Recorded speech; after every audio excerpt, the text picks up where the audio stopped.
బైబిల్లో యాకోబు రాసిన పత్రిక 2వ అధ్యాయం 23వ వచనంలో అబ్రహాము దేవుని నమ్మెను, అది అతనికి నీతిగా ఎంచబడెను, మరియు దేవుని స్నేహితుడని అతనికి పేరు కలిగెను అని భక్తుడు రాస్తున్నాడు.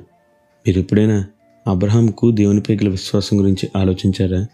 అయితే మీరు కూడా దేవుణ్ణి అబ్రహాంలా నమ్ముతున్నారా? అయితే వినండి, ఈరోజు దేవుడు మీతోనే మాట్లాడుతున్నాడు. మరి ఈ రోజును దేవుని వాక్యదానంతో ప్రారంభిద్దామా?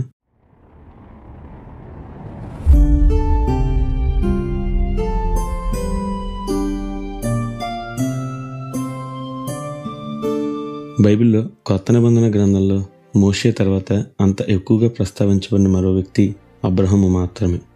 ఖచ్చితంగా అలా అతని పేరు ప్రస్తావించడానికి ఒకే ఒక కారణం ఉంది, అదే అతని విశ్వాసం. మీరు కానీ హెబ్రీయులకు రాసిన పత్రిక 11వ అధ్యాయంలో చూస్తే దానిలో భక్తుడు విశ్వాస విలువను గురించి వివరిస్తూ అబ్రహామును గురించి కూడా ప్రస్తావించాడు.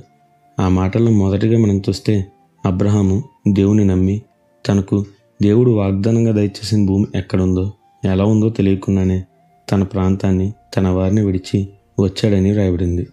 అలాగే కేవలం దేవునిపై విశ్వాసంతో తాను తన భార్య వయసు మళ్ళీ వృద్ధులైనా సరే ఇస్సాకు అనే వాగ్దాన పుత్రుని పొందారు.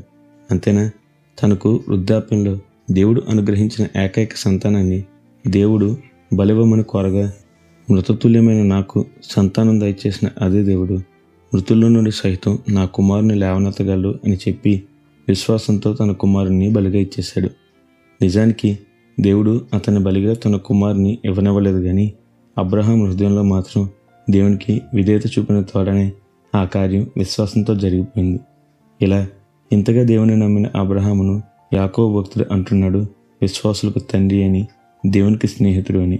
అవును కదా, అబ్రహాం విశ్వాసం గొప్పది.